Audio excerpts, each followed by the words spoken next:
ሰላም የፀሐይ ቤተሰቦች እንደምን አላችሁ? ዛሬ የምናወራው ስለ ህልውና ወይም ደግሞ ሰርቫይቫል ነው። ቀን መቁጠሪያችሁ ተመልከቱ። 2026 ሊገባ እኮ ከደጁ ነው። ብዙ ሳይንቲስቶችና የቴክኖሎጂ ተንታኞች 2026ን the singularity year ወይም ደግሞ የለውጥ ዓመት ብለው ይጠሯታል። ለምን? ምክንያቱም አሁን እያየን ያለነው AI ወይም ደግሞ አርቲፊሻል ኢንተለጀንስ ገና ህፃን ነው። በ2026 ግን ይህ ህንጻ አድጎ ጉልበት አውጥቶ የብዙ ሰዎች ዳቦ መሻማት ይጀምራል። አንድ አስደንጋጭ እውነታ ልንገራችሁ። ጎልድማን ሳችስ ባወጣው ሪፖርት መሰረት በሚቀጥሉት 3 ዓመታት ውስጥ 300 ሚሊዮን ሰዎች በኤአይ ይተካሉ። ይህ ቁጥር ዝም ብሎ ስታቲስቲክ አይደለም። ይህ ቁጥር እኔን፣ አንተን፣ ወንድምህንና እህትን ሊጨምር ይችላል። ዛሬ በዚህ ቪዲዮ ይህ ማዕበል መችና እንዴት እንደሚመጣ በተለይ እኛ ኢትዮጵያውያን በስደት የምንሰራቸውን ስራዎች እንዴት እንደሚያጠፋቸውና ከሁሉም በላይ ደግሞ ከዚህ ማዕበል ተርፎ ወደ 2026 አሸናፊ ሆኖ ለመሻገር ምን ማድረግ እንዳለብን በዝርዝር አሳያችኋለሁ ማለት ነው። ይህ ቪዲዮ የምስራች አይደለም፣ የማንቂያ ደወል እንጂ። ባህላዊ ሴፍት ዞን ፈርሷል። እስከዛሬ ድረስ የሰው ልጅን የሚተኩ ሮቦቶች በአፍሪካ ውስጥ ያሉትን ብቻ ነው ተብሎ ይታሰብ ነበር። ዘንድሮ ግን ጨዋታው ተቀይሯል። እስኪ በብዛት ኢትዮጵያውያን የሚሰሩባቸውን 3 ዋና መስኮች እናያቸውና አደጋውን እንገምግም። አንደኛ፣ ትራንስፖርት ወይም ደግሞ ኡበር ወይም ደግሞ ታክሲ። ብዙ ወንድሞቻችን በትራኪንግና ኡበር ህይወታቸውን ቀይረዋል።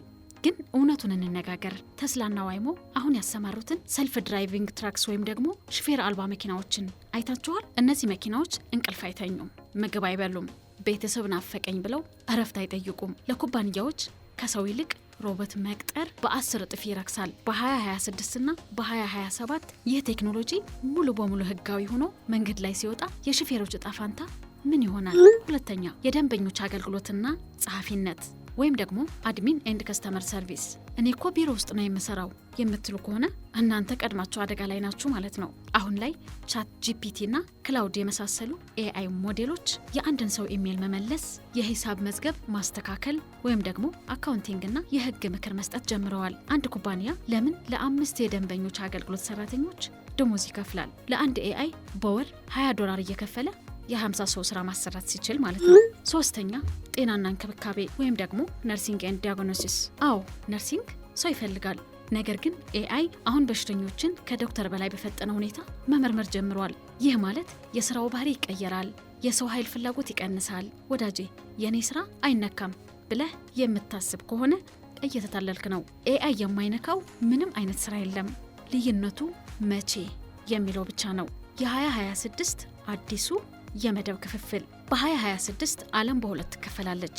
ሀብታምና ድሃ ተብሎ አይደለም። አንደኛ፣ በኤአይ የሚተኩ ወይም ደግሞ ዘ ሪፕሌስድ። እነዚህ ሰዎች ቴክኖሎጂ አልወድም፣ እኔ የለመድኩት አሰራር ይሻለኛል ብለው አዲስ ነገር ለመማር እምቢ ያሉ ናቸው። እነዚህ ሰዎች ማዕበሉ ሲመጣ ይወሰዳሉ፣ ስራ ያጣሉ፣ ገበያቸው ይቀንሳል፣ ለኑሮ ውድነት ይጋለጣሉ። ሁለተኛ፣ ኤአይን የሚያዙ ወይ ደግሞ ዘ ኮማንደርስ። እነዚህ ደግሞ ኤአይን እንደ መሳሪያ ወይም ደግሞ እንደ ቱል የሚጠቀሙ ናቸው። ልብ በሉ፣ ኤአይ ሰውን አይተካም። ኤአይን የሚጠቀም ሰው ግን ኤአይን የማይጠቀመውን ሰው ይተካዋል ማለት ነው። አዲሱ ህግ ይህ ነው። ለምሳሌ ፀሐይን እንውሰድ። ድሮ አንድ ዲዛይን ለመስራት የግራፊክስ ባለሙያ መቅጠር፣ ቀናት መጠበቅ ነበረብን። ዛሬ ግን በሚጆርኒ ወይም ደል በሰከንዶች ውስጥ 100 ዲዛይን መስራት እንችላለን። ያንን የሚያዘው ሰው ወይም ደግሞ ፕሮሞት ኢንጂነር የ10 ዲዛይነሮች ስራና ገንዘብ ብቻውን ይበላል ማለት ነው። በ2026 አሸናፊ የሚሆነው ጉልበት ያለው ሳይሆን ማሽንን የማዘዝ አቅም ያለው ነው። መፍትሄው ወይም ደግሞ የፀሐይ ሚና። ታዲያ መፍትሄው ምንድን ነው? ወደ ትምህርት ቤት ተመልሰን ኮምፒውተር ሳይንስ እንማር ወይስ ኮድ ማድረግ እንማር? አይደለም፣ ጊዜው ረፍዷል። መፍትሄው አንድና አንድ ብቻ ነው። ከስራ ጠባቂነት ወደ ንብረት ገንቢነት መሸጋገር።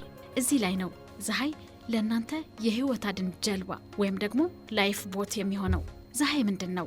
ፀሐይ ማለት ያንን የምትፈሩትን ኤአይ ለእኔና ለእናንተ ጥቅም እንዲያውል አድርገን የገነባ ነው ሲስተም ነው። እኛ ኤአይን ተጠቅመን የገበያ ክፍተቶች እናጠናለን። ማርኬት ሪሰርች፣ የሚሸጡ ዲዛይኖች እንፈጥራለን። ጀነሬቲቭ ኤአይ፣ የምርት መግለጫዎችንና ኪወርዶችን እንጽፋለን። ይህ ማለት እናንተ ከፀሐይ ጋር ስትሰሩ ኤአይን ለመማር ጊዜ ማጥፋት አይጠበቅባችሁም። እኛ ኤአይን ቀጥራችሁ ለእናንተ ገንዘብ እንዲሰራ እናደርጋለን። ኡበር መንዳት ጉልበት ይፈልጋል። ኢትሴይ ላይ በኤአይ የታገዘ ሱቅ መክፈት ግን ስማርት መሆንን ይፈልጋል። በ2026 ማንም ሰው ለጉልበታችሁ አይከፍላችሁም። የሚከፍሏችሁ ለያዛችሁት ሲስተምና ብራንድ ነው። አሁን ገና ጊዜ አለኝ፣ እስቲ ለ2026 አስብበታለሁ የሚል ሰው ይኖራል። ወዳጄ፣ ቴክኖሎጂ በቀጥታ መንገድ አይደለም የሚያድገው፣ በእጥፍ ድርብ መንገድ ነው የሚሮጠው። የዛሬ 6 ወር የነበረው ቻት ጂፒቲ እና የዛሬው አንድ አይደሉም። ዛሬ ሱቃችሁ ከከፈታችሁ፣ ዛሬ ብራንዳችሁን ከገነባችሁ 2026 ሲመጣ እናንተ መሬት ይዛችኋል። ያኔ ገበያው ሲጨናነቅ፣ ሰዎች ስራ አጥተው መፍትሄ ሲፈልጉ፣ እናንተ ሲስተም ዘርግታችሁ ትጠብቋቸዋላችሁ። ያስተውሉ፣ ኖህ መርከቡን የሰራው ዝናብ መዝነብ ከጀመረ በኋላ አይደለም።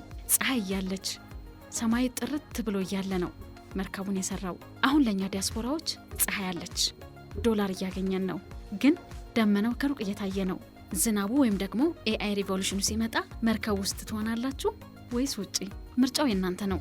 የ2026ን ማዕበል መፍራት የለብንም፣ ልንጠቀምበት ይገባል። ይህ ቴክኖሎጂ ለድሃም ለሀብታምም እኩል እድል ይሰጣል። ድሮ ፋብሪካ ለመክፈት $1,000,000 ያስፈልግ ነበር። ዛሬ ግን ፀሐይና ኤአይ ተጠቅሞ በላፕቶፕ ዲጂታል ፋብሪካ መክፈት ይቻላል። ምርጫው የእናንተ ነው። በተለመደው መንገድ ቀጥላችሁ ኤአይ መች ስራዬ ወስድብኝ ይሆን ብሎ መጨነቅ፣ ወይስ ዛሬውኑ ተነስታችሁ ኤአይን የሚጋልብ ስርዓት ወይም ደግሞ ሲስተም መገንባት? እኛ መንገዱ ጀምረናል። ይህንን የወደፊት ጀልባ መቀላቀል ከፈለጋችሁ ከታች ባለው ሊንክ ዋትስአፕ ግሩፕ ላይ ይቀላቀሉ። በየሳምንቱ ቅዳሜም በዙብ ስብሰባ ላይ ስለ ወደፊቱና ስለ መፍትሄው እንወያይ። አይናችሁ ክፈቱ፣ ጊዜው እየሮጠ ነው። በ2026 እንገናኝ። ግን እንደ አሸናፊ አመሰግናለሁ። በሰላም ቆዩ።